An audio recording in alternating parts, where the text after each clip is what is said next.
Mesdames et messieurs les animateurs de la société civile et des syndicats des travailleurs, mesdames et messieurs responsables de l'administration publique et privée, mesdames et messieurs les parlementaires, mesdames et messieurs responsables des confessions religieuses, mesdames et messieurs responsables et leaders d'opinion politique, mesdames et messieurs des forces de sécurité et de défense, mesdames et messieurs de la presse et des médias, Gabonaises, Gabonais, chers compatriotes.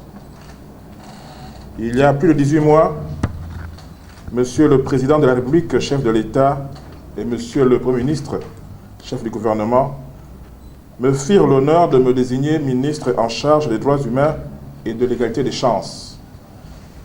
Hormis la joie naturelle inhérente à ce type de distinction, j'ai été alors saisi d'une grande appréhension quant à la tâche qui se profilait devant moi et dont l'ampleur demeure proportionnelle à l'immensité des problèmes relevant de ce département chargé, non pas seulement de ses droits proprement dits, mais en réalité du genre humain en tant que tel, précisément dans ce qu'il a de consubstantiel à son essence profonde.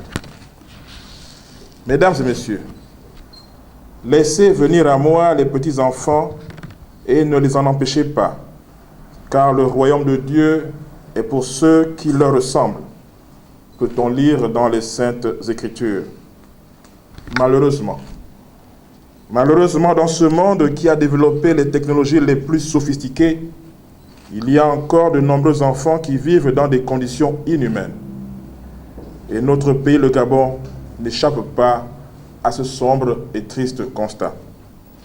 Tant d'enfants aujourd'hui encore sont exploités, maltraités, tenus en esclavage, objets de violence et de trafic de tout genre.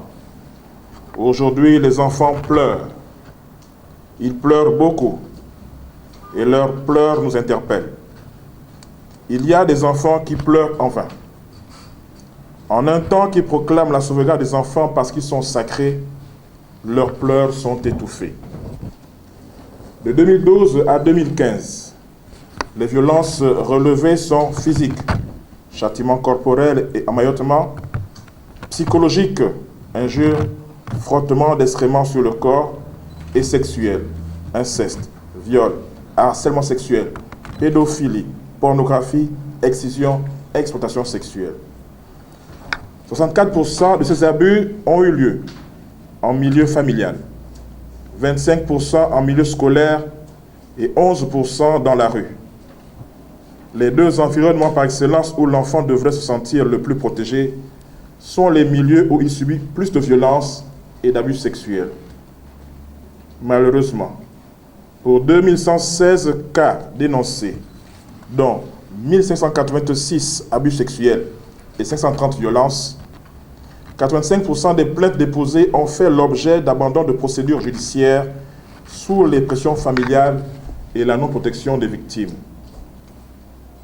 Au regard de ce tableau, il apparaît clair que la responsabilité des parents est totalement engagée, soit de manière active car auteur de crimes, soit de manière passive pour non-assistance à personne en danger.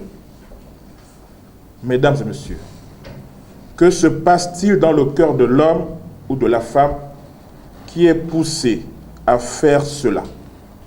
Il est temps de s'arrêter.